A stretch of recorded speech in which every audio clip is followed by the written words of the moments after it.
Railway में selection मतलब PYQ। जी हाँ दोस्तों, सही सुना आपने, क्योंकि फ्रेंड्स रेलवे ही एक ऐसी संस्था है जो आपके PYQ क्वेश्चंस को एग्जाम पे रिपीट करना होता है। क्योंकि फ्रेंड्स आपके रेलवे के जो है कई शिफ्टों में एग्जाम लेने होते हैं। तो चलिए आज का एपिसोड 8 शुरू करते हैं, जो फ्रेंड्स आपके 25/10/2018 में सेकंड शिफ्ट में क्वेश्चंस पूछा गया था, उस क्वेश्चंस को देखते हैं। सेशन के एंड तक जरूर बने रहिएगा फ्रेंड्स। आज का ये सेशन आपके लिए बेहद इंपॉर्टेंट हो रहा है, क्योंकि फ्रेंड्स सारे क्वेश्चंस को सॉल्यूशन के साथ और न्यूमेरिकल क्वेश्चंस को सॉल्व करते चलेंगे। तो चलिए आज का एपिसोड देखते हैं क्या है क्वेश्चंस हमारा। एक एक क्वेश्चंस को डिटेल वाइज समझते चलेंगे। जो फ्रेंड्स आपके 100 क्वेश्चंस में से मिक्स क्वेश्चंस पूछे जाते हैं। जैसे कि फ्रेंड्स आपको कहीं 1 नंबर क्वेश्चंस में आपको रीजनिंग के क्वेश्चंस मिलेंगे, तो कहीं आपको मैथ के क्वेश्चंस मिलेंगे, तो कहीं आपको साइंस के क्वेश्चंस देखने को मिलेंगे। ध्यान रखिएगा फ्रेंड्स, आपके रेलवे के जो एग्जाम होने वाले हैं ग्रुप डी के फ्रेंड्स आपके 2025 में, तो उस पर ध्यान रखिएगा, आपको मिक्स क्वेश्चंस मिलेंगे। तो चलिए देखते हैं पहला क्वेश्चन क्या है हमारा। पहला क्वेश्चन है हमारा, किसी वस्तु का प्रतिबिंब उसके वास्तविक आकार का प्राप्त करने के लिए वस्तु को उत्तल लेंस के सामने कहाँ रखा जाना चाहिए। अगर फ्रेंड्स आपको उत्तल लेंस के सामने किसी वस्तु का जो है आपको वास्तविक आकार का वस्तु देखनी है, तो आपको उस किस स्थिति में आपको उत्तल लेंस के सामने रखना होगा। ऑप्शन से आपके 2F पर, अनंत पर, ऑप्शन सी है 2F से दूर पर, और ऑप्शन डी है F1 पर। इसके राइट आंसर कीजिएगा friends option number A 2F पर।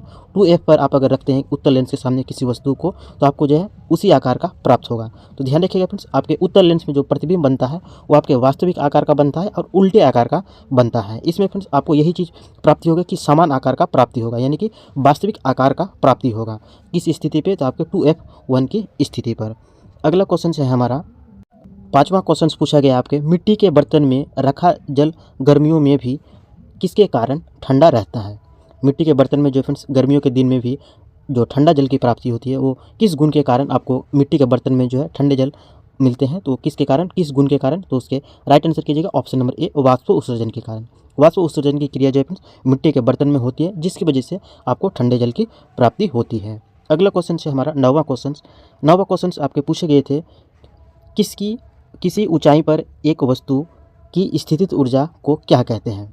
किसी ऊंचाई पर एक वस्तु की स्थितिज ऊर्जा को क्या कहते हैं। तो इसके राइट आंसर कीजिएगा फ्रेंड्स आपके ऑप्शन नंबर सी, गुरुत्व स्थितिज ऊर्जा। क्योंकि फ्रेंड्स आपको कोई भी ऊंचाई पर स्थिति पर अगर कोई वस्तु की स्थिति दर्शाई जाती है, अगर मान लिया इतने हाइट है, यहाँ से फ्रेंड्स आपके इस ऊंचाई पर कोई वस्तु रखी है, ये जो फ्रेंड्स आपके गुरुत्वाकर्षण बल इधर नीचे की ओर कार्य कर रही है, और जब ये वस्तु जो है फ्रेंड्स आपके गुरुत्वाकर्षण बल के विपरीत दिशा में कार्य कर रही है, इसीलिए फ्रेंड्स इसमें हो जाएंगे आपके गुरुत्व स्थितिज ऊर्जा। क्योंकि फ्रेंड्स आपके गुरुत्व जनित त्वरण के विपरीत वस्तु कार्य कर रही है, यानी स्थिति को दर्शा रही है। इसी वजह से आपकी स्थितिज ऊर्जा जो होगी आपके गुरुत्व स्थितिज ऊर्जा के बराबर होगी। इसी वजह से कहा गया है कि स्थितिज ऊर्जा जो होगी आपके गुरुत्व स्थितिज ऊर्जा के बराबर होगी।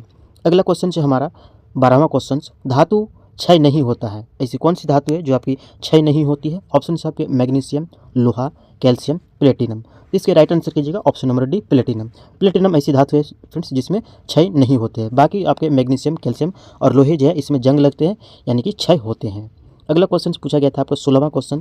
16वां क्वेश्चन आपका पूछा गया था, कौन से समूह में शामिल तत्व रंगहीन, स्वादहीन और गंध रहित गैसें हैं।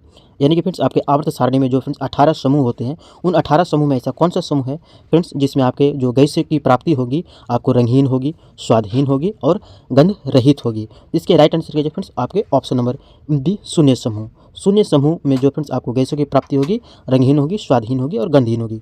आपको ऑप्शंस में इस तरह भी आपको क्वेश्चन दिए जाएंगे फ्रेंड्स, आपको शून्य समूह को और अन्य नाम जो देंगे आपके 18वें समूह भी दिए जा सकते हैं। इनके अलावा भी एक और अन्य नाम है फ्रेंड्स, इसे निष्क्रिय समूहों का भी कहते हैं। ध्यान रखिएगा, निष्क्रिय समूह बोले, 18वें समूह बोले या शून्य समूह बोले, आपके राइट आंसर हो जाएंगे आपके ऑप्शन अनुसार। जो फ्रेंड्स आपके राइट आंसर हो जाएंगे ऑप्शन नंबर बी, शून्य समूह। अगला क्वेश्चन है हमारा 20वां क्वेश्चन।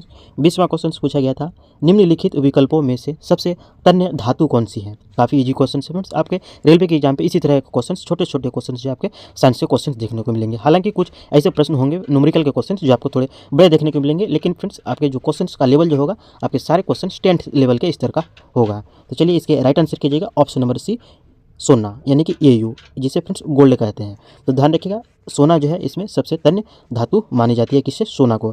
आपके फ्रेंड्स इस पर ध्यान रखिएगा, आपके रेलवे के एग्जाम जो होंगे आपको संकेत के रूप में भी आपको ऑप्शंस बनाएंगे जो आपको इस तरह से दिए गए हैं।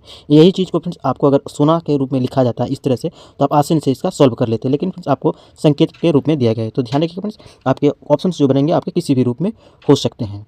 अगला क्वेश्चन है हमारा 28वां क्वेश्चन आपको पूछा गया था, लार में एंजाइम होता है, किस प्रकार का एंजाइम होता है। कितना छोटा सा क्वेश्चन पूछा गया था, लार में कौन सा एंजाइम होता है। तो इसके राइट आंसर कीजिए option number C, amylase enzyme होता है। लार में पाया जाने वाला एंजाइम कौन सा है, तो आपके एमाइलेज एंजाइम है। अगला क्वेश्चन है हमारा 33वां क्वेश्चन पूछा गया था, समुद्री जल में ध्वनि की गति डैश होती है, यानी समुद्री जल में ध्वनि की गति कितनी होती है। तो राइट आंसर कीजिएगा ऑप्शन नंबर सी, 1531 मीटर प्रति सेकंड। समुद्री जल में जो होते हैं फ्रेंड्स आपके ध्वनि की गति होती है आपके 1531 मीटर प्रति सेकंड होती है।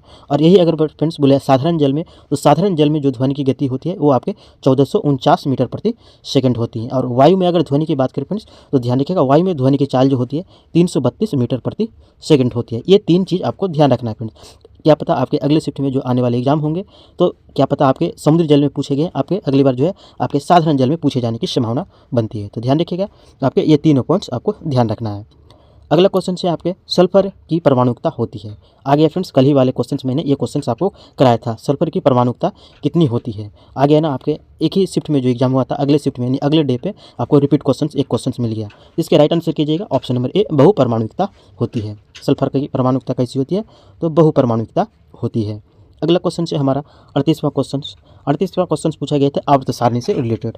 क्वेश्चन से आपके आधुनिक आवर्त सारणी के समूह डैश में 2, 8, 6 के इलेक्ट्रॉनिक विन्यास वाला तत्व रखा गया है। यानी ये तत्व जो रखा गया है फ्रेंड्स, आपको इसमें क्या करना है, ऐड करना है पहले, तभी आप इसका हल कर पाएंगे। ये जो है किस समूह में रखा गया था, तो सबसे पहले आपको जब भी इस तरह के टुकड़ों में दे, तो सबसे पहले आपको ऐड कर लेना है। तो इसको ऐड करेंगे तो आपको कितना प्राप्त होगा, 16 की प्राप्ति होगा। और यही 16 जो होगा फ्रेंड्स आपके इलेक्ट्रॉनिक विन्यास के आधार पर आपके राइट आंसर हो जाएंगे ऑप्शन नंबर ए, 16वें समूह में रखा गया है। क्योंकि फ्रेंड्स आप इनका जब आवर्त सारणी में सजाएंगे, तो पहले आवर्त में जो होंगे आपको 2 तत्व रखने होंगे, दूसरे आवर्त में 8 रखने होंगे, और तीसरे आवर्त में जो बाकी बचेंगे 6 बचेंगे, तो हो जाएंगे आपके तीसरे आवर्त में हो जाएंगे। यानी आप ध्यान रखिएगा, ये तत्व जो होंगे आपके तीसरे आवर्त में होंगे। और समूह की अगर बात करें तो 16वें समूह में ये तत्व होंगे। और ये तत्व किस तत्व को दर्शाएंगे फिर, तो आपके सल्फर को दर्शाएंगे। किस तत्व को दर्शाएंगे, सल्फर को दर्शाएंगे, जिनके संकेत एस होते हैं। अगला क्वेश्चन से हमारा 42वां क्वेश्चन क्या पूछा गया है। 42वें क्वेश्चन आपके पूछे गए थे फिजिक्स से रिलेटेड। इलेक्ट्रिक बल्ब के फिलामेंट के लिए एक विशेष रूप से प्रयोग होने वाली धातु का नाम क्या है। इलेक्ट्रिक बल्ब में जो फ्रेंड्स आप चमकते हुए फिलामेंट देखते हैं बल्ब के अंदर, वो कौन सी धातु होती है, ये क्वेश्चन पूछे गए थे। इसके राइट आंसर कीजिएगा ऑप्शन नंबर ए, टंगस्टन धातु होती है। अगला क्वेश्चन है हमारा 53वां क्वेश्चन, सोरोलॉजी में किसका अध्ययन किया जाता है। ध्यान रखिएगा फ्रेंड्स, आपके अध्ययन से रिलेटेड और क्षेत्र से रिलेटेड भी आपके एग्जाम पे सवाल देखने को मिलेंगे। तो ध्यान रखिएगा, सोरोलॉजी में आपका किसका अध्ययन किया जाता है, तो आपके राइट आंसर कीजिएगा फ्रेंड्स ऑप्शन नंबर बी, छिपकली का अध्ययन किया जाता है सोरोलॉजी में। जिस प्रकार फ्रेंड्स आपके पोमोलॉजी के अंतर्गत फलों का अध्ययन किया जाता है, पेडोलॉजी में मिट्टी का अध्ययन किया जाता है। इस तरह के क्वेश्चन आपको एग्जाम पे देखने को मिलेंगे। तो ध्यान रखिएगा, आपके इस तरह से क्वेश्चन जो बनते हैं फ्रेंड्स आपके करीब 60 क्वेश्चन के करीब बनते हैं। तो आप उसको जरूर एक बार रीड कर लीजिएगा। इससे फ्रेंड्स आपके 1 से 2 क्वेश्चन जरूर आपको देखने को मिलेंगे बायोलॉजी चैप्टर से। तो ध्यान रखिएगा, सोरोलॉजी में किसका अध्ययन किया जाता है, छिपकली का अध्ययन किया जाता है। अगला क्वेश्चन से हमारा 60वां क्वेश्चन पूछा गया था, मोटर गाड़ी का ओडोमीटर क्या मापता है। मोटर गाड़ी में जो फ्रेंड्स आपके ओडोमीटर लगे होते हैं वो किसको मापते हैं फ्रेंड्स, इसके राइट आंसर कीजिए ऑप्शन नंबर बी, दूरी को मापते हैं। क्या मापते हैं, दूरी को मापते हैं। आपके क्वेश्चन फ्रेंड्स इस तरह भी पूछे जा चुके हैं फ्रेंड्स कि ओडोमीटर के माध्यम से क्या ज्ञात किया जाता है। तो राइट आंसर हो जाएंगे आपके पहियों द्वारा तय की गई दूरी। तो यहाँ पर ओनली दूरी लिखा गया है। तो ध्यान रखिएगा, आपके एग्जाम पे वो भी क्वेश्चंस आपके पूछे जा सकते हैं। पहिए द्वारा तय की गई दूरी को किससे मापे जाते हैं, तो आपके ओडोमीटर से मापे जाते हैं। यानी कि फ्रेंड्स आपको घुमा फिरा कर भी आपको एग्जाम पे क्वेश्चंस पूछे जा सकते हैं। अगला क्वेश्चन है हमारा 62वां क्वेश्चन। फ्रेंड्स आपको अगर हमारी सेशन पसंद आ रही है, आपके लिए ये सेशन हेल्पफुल हो रही है, पर्सनल क्वालिटी कंटेंट अगर पसंद आ रही है फ्रेंड्स, तो सेशन को एक लाइक और एक शेयर जरूर कीजिएगा। और आप अगर हमारे उद्धव क्लासेस पर नहीं हैं तो उद्धव क्लासेस को सब्सक्राइब कीजिएगा और बेल आइकन को भी प्रेस कर दीजिएगा, ताकि आपको हमारे आने वाले इंपॉर्टेंट वीडियो का नोटिफिकेशन आप तक पहुँचते रहें। और फ्रेंड्स आप अगर इस सेशन का PDF प्राप्त करना चाहते हैं तो आप हमारे टेलीग्राम चैनल उद्धव क्लासेस से जुड़कर इस सेशन का PDF प्राप्त कर सकते हैं। चलिए अगला क्वेश्चन देखते हैं। अगला क्वेश्चन है हमारा, निम्न में से कौन सी ऊर्जा गतिज ऊर्जा को दर्शाती है। ऑप्शन से आपके बंदूक से निकली गोली, ये रहा बंदूक फ्रेंड्स। आपके इस तरह से अगर गोली निकलता है, ये इस स्थिति में गोली है, तो गोली किस स्थिति में है, यानी गतिज ऊर्जा में है, यानी गोली गति कर रही है। यहाँ पर ओनली बोला है बंदूक से निकली हुई गोली, यानी गतिज ऊर्जा को दर्शाती है, यानी ये पॉइंट्स आपके सही हैं। दूसरा है तीव्र गति से कार्यरत एक रेलवे इंजन। अब रेलवे इंजन फ्रेंड्स आपके तीव्र गति से कार्यरत है, यानी कार्य कर रहा है, ये भी आपके गतिज ऊर्जा को दर्शाते हैं। तीसरा है एक साधारण पेंडुलम की गति, यानी कि आप पेंडुलम की गति देखे होंगे जो घड़ियों में लगे होते हैं, वो हमेशा कंटिन्यू चलते रहते हैं, तो ये भी आपके गतिज ऊर्जा को दर्शाते हैं। इस तरह से आपके राइट आंसर हो जाएंगे ऑप्शन नंबर डी, ए, बी, सी तीनों जो है फ्रेंड्स आपके गतित ऊर्जा को दर्शाते हैं या फिर गतित ऊर्जा के आप उदाहरण कह सकते हैं। अगला क्वेश्चन है हमारा 67वां क्वेश्चन। 67वां क्वेश्चन आपके पूछे गए थे, निम्न में से कौन सा जीव मोलस्का परिवार से संबंधित है। बाली जो क्वेश्चन के अंतर्गत आता है फ्रेंड्स, ये मोलस्का जीव जो है ये किस परिवार से संबंधित है। ऑप्शन से आपके कॉकरोच, केचुआ, घोंगा और स्टार मछली। तो ये ध्यान रखिएगा फ्रेंड्स, जो घोंगा जीव है ये आपके मोलस्का परिवार के अंतर्गत आते हैं। मोलस्का ये समूहों का नाम है, जबकि घोंगा आपके एक प्रकार का जीव है जिसे सीपी भी कहते हैं। तो ध्यान रखिएगा, घोंगा बोले या सीपी बोले आपके किसके अंतर्गत आते हैं, तो मोलस्का परिवार से संबंधित है। अगला क्वेश्चन है हमारा फिजिक्स के न्यूमेरिकल क्वेश्चन। ध्यान रखिएगा फ्रेंड्स, आपके रेलवे के एग्जाम में फ्रेंड्स आप अगर सिलेक्शन पाना चाहते हैं फ्रेंड्स, तो आपको 3 चीज़ में, मैं फिर बता रहा हूँ, आपको 3 चीज़ में आपकी अच्छी तरह पकड़ होनी चाहिए। 1 नंबर पे आते हैं फ्रेंड्स आपके न्यूमेरिकल क्वेश्चंस आपको बनाना आना चाहिए। दूसरी बात की फ्रेंड्स, आपको जितने भी फॉर्मूला होते हैं वो आपको आना चाहिए। ये 2 चीज़ ऐसे फ्रेंड्स, और आपके प्रीवियस ईयर क्वेश्चंस, यानी 3 चीज़ का आपके पास अच्छी तरह नॉलेज होनी चाहिए। यानी कि प्रीवियस ईयर क्वेश्चंस का नॉलेज होना चाहिए, न्यूमेरिकल क्वेश्चंस आना चाहिए और सूत्र यानी फॉर्मूला आपको अच्छी तरह आना चाहिए, तभी फ्रेंड्स जाके आपके रेलवे में सिलेक्शन होने वाला है। अगला क्वेश्चन देखते हैं। अगला क्वेश्चन क्या है हमारा, एक विद्युत बल्ब के फिलामेंट में 8 मिनट के लिए 0.5 एम्पियर की विद्युत धारा प्रभावित होती है। विद्युत धारा के माध्यम से प्रभावित होने वाली आवेश की गणना करें। आगे फ्रेंड्स आपके न्यूमेरिकल क्वेश्चंस, इसमें ध्यान रखिएगा, आपको आवेश ज्ञात करने के लिए बोले तो आवेश को संकेत होता है फ्रेंड्स आपके क्यू को डिनोट करते हैं आवेश को, और क्यू बराबर जो आपके फॉर्मूला होता है फ्रेंड्स IT, यानी कि धारा और समय के गुणनफल को क्या कहते हैं, आवेश कहते हैं। तो इसको याद करेंगे, धारा का मान कितना दिया गया 0.5 एम्पियर, यानी कि फ्रेंड्स इसे हाफ लिख सकते हैं और टाइम से मल्टीपल करना है। टाइम कितना है हमारा 8 मिनट है। बस इसमें एक चीज़ आपको ध्यान रखना है फ्रेंड्स, आपके 8 मिनट जो है आपके टाइम जो है फ्रेंड्स आपके सेकंड में होना चाहिए, इसलिए फ्रेंड्स इस पर क्या करेंगे 60 से मल्टीपल कर देंगे, 8 को सेकंड में बदल दिया। अब इसको हल करेंगे तो हमारे निकल के आ जाएंगे फ्रेंड्स, आपको 4 से डिवाइड करेंगे तो यानी निकल के आ जाएंगे 240, और आवेश को जो दर्शाते हैं यानी मात्रक जो होते हैं आपके कूलाम होते हैं। इस तरह से राइट आंसर हो जाएंगे आपके 240 कूलाम। इस वजह से राइट आंसर हो जाएंगे आपके ऑप्शन नंबर ए 240 कूलाम। तो ध्यान रखिएगा, आपके आवेश बराबर जो फॉर्मूला होते हैं वो आपके QIT होते हैं। क्यू बराबर जो फॉर्मूला होते हैं आपके IT होते हैं, यानी कि धारा और समय के गुणनफल के बराबर होते हैं। अगला क्वेश्चन है हमारा 74वां क्वेश्चन। 74वां क्वेश्चन क्या है, 74वां क्वेश्चन से देखते हैं। 74वां क्वेश्चन से आपका पूछा गया था, पौधों में जलवाष्प के रूप में जल की हानि को क्या कहते हैं।